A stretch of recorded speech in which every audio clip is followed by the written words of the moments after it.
Welcome back, brothers and sisters. I am Braden. This is Langley Outdoors Academy, and thank you for stopping by. Alright, guys, on this episode of Bullet Points, I want to talk about the situation with Amir Locke that's going on in Minneapolis. Now, before we get too deep into this, I want to set a few parameters. I'm not going to be talking about no-knock warrants. That's not my thing on this channel. That's for someone else to decide. I'm not going to be talking about anything except for the right of every American, no matter what your color, your race, or your demographic is, to have a firearm and embrace your Second Amendment rights. But I'm also going to be focusing on how the left is making this about something else, because this is not an accurate representation of what's happening for the Second Amendment community across the board. Because as you guys know, we are undergoing dramatic changes across the board. And that's really important to note. Everything's going to be linked in the description box below. I want to hear from you guys on this one because this is something that's really important, because this affects and has, at least for me, has a direct relation to my own experience with firearms, because this legitimately could have been me just as much as it could have been anybody else. Let's dive into it. I want to hear from you guys. We're going to hit a quick word from our sponsor who made this video possible, and then we'll dive in. Now, the video's sponsor is SDI. With more than 350 million firearms in the U.S., the time has never been better to learn how to be a gunsmith. Sonoran Desert Institute offers online firearms technology education with hands-on labs and materials shipped right to your door. Course topics range from AR-10 to AR-15 or 1911 armorer options, shooting sports management, ballistics, gunsmithing, and more.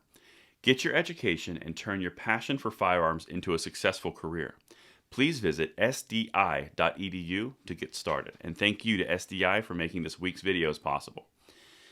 Now, guys, what we're about to dive into is obviously a very emotional situation. So I'm going to approach it as gently as I can, but there's some things that need to be said, at least from my perspective.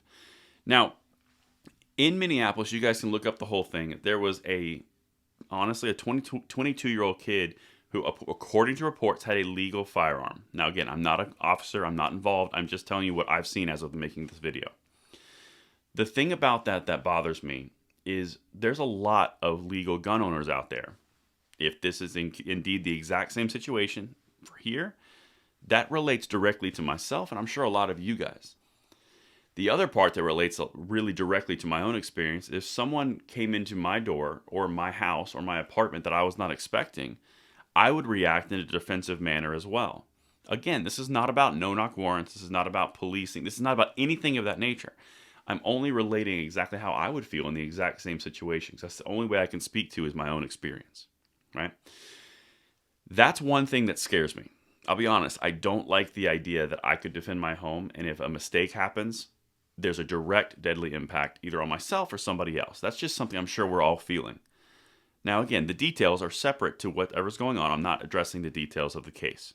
Now, one of the things that's really important, and this is why I wanted to do this video, is in the United States last year, the highest growing demographic of minorities in the United States was African Americans.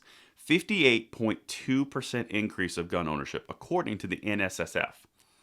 Now, you can't tell me that does not scare the Democrats to the very core, but also the left is reacting in a very specific way. And I've got an opinion piece from the Washington Post that I want to hit because there's some things that are just flat out not accurate. And that's really important because the Second Amendment is for every American.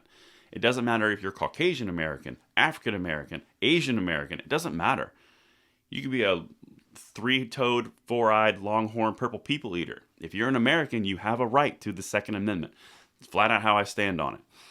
But they're framing it in the Washington Post in a different direction, and I don't want anyone of any race, of any background, of any ethnicity to feel discouraged for embracing their rights that are given to them as a citizen of the United States. This is incredibly important because it's unique to our country. Opinion. Once again, the police have killed a black man for legally possessing a gun. Now, that's the Washington Post. It's linked down in the description. I don't agree with that sentiment. I just simply do not. And when you watch this situation, this individual was not killed because they were their race. They were not killed because they legally possessed a gun. None of that was known in the situation. And it's a terrible situation. I'm not saying anything other than that.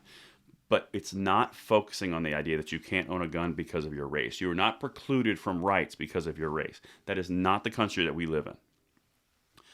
Amir Locke, 22, was fast asleep on a couch in a Minneapolis apartment this past Wednesday morning when police barged inside and executed him.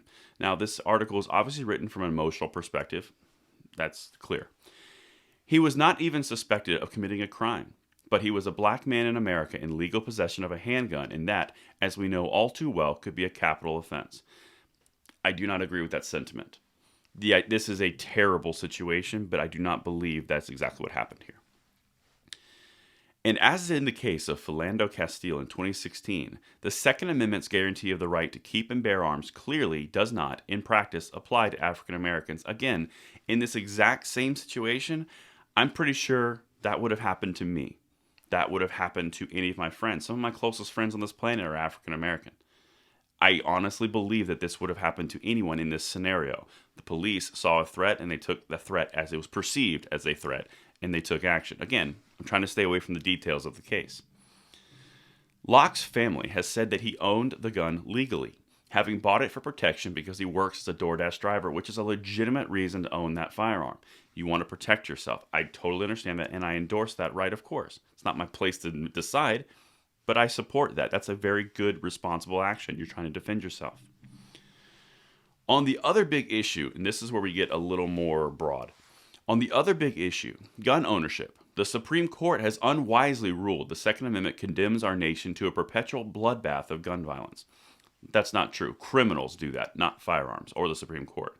I wish that were not the case, but here we are. Now, of course, here comes the political slant. Quote from the Washington Post. Black men, like all citizens, have a right to keep and bear arms, said Brian Strawser, chairman of Minnesota Gun Owners Caucus. Completely agree with that sentiment. Fact check, false. That's what the author of this piece in the Washington Post said. Now, the important piece here is I want to say this. The reason that I wanted to make a video on this is because this legitimately is a terrible situation. This, apparently, according to the filming of this video, this was a legally owned firearm, and it is a terrible situation that occurred. I wanted to make a video. Let me know what you guys think in the comments field below, and I will see you on the next one. Braden, signing out.